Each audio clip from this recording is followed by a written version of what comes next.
Hayyee kam jirtu anaan Andu'aalem Gosaati.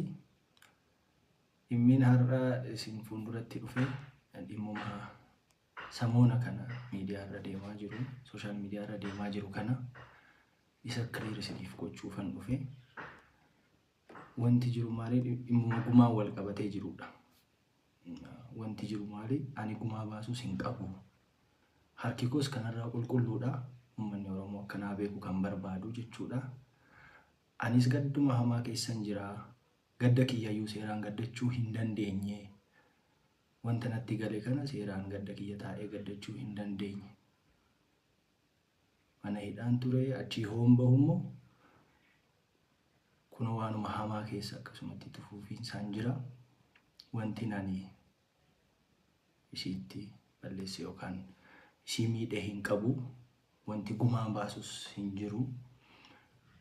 Garuu jaarsoliin abbootiin gadaa Oromoo dhugaa jirtu akka ilaaltee naafuutu, dhugaa jirtu akka ilaaltee nu mirkaneessitu, maatii wajjin hariiroon kiyyatti fuufuu qaba waan ta'eef abbootii gadaa Oromoo ergeen jira. Jaarsolii biyyaa ergeen jira. Kan inaan ergee fi akka isaan anaaf yookaan nama kanan biraatiif dubbatan otoo hin taane anis dhugaan qabaa, haadha manaa kiyyaan dhabee dhugaa jirtu naa laalaa, dhugaa jirtu nuu ilaalaa jedhee tanan jaarsolii Oromoo, abbaa gadaa Oromoo erge. So jaarsi waan ilaale dhugaa jirtu fuudha malee kan fedhii nama dhuunfaa hin haasa'u jechuudha. Fedhii nama dhuunfaa yookaan immoo waan ani barbaadu naan haasa'u jaarsi. Dhugaa jirtu ilaalee fuudha.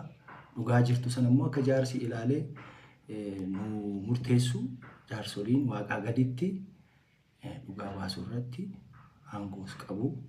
Rabbis kan jaallatu, dhugaan immoo ilmoo waaqaati. Ani kanumaafan jaarsa erge.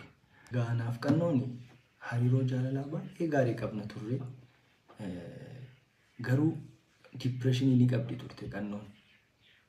Dipireeshiniin isiin qabdu tarii mana keessa oolurraa maddaa'ii jedhee waan yaadeefi hojii CRBTs, hojii entertainmentis banee tanan itti kenni akka waliin hojjennuuf jechuudha.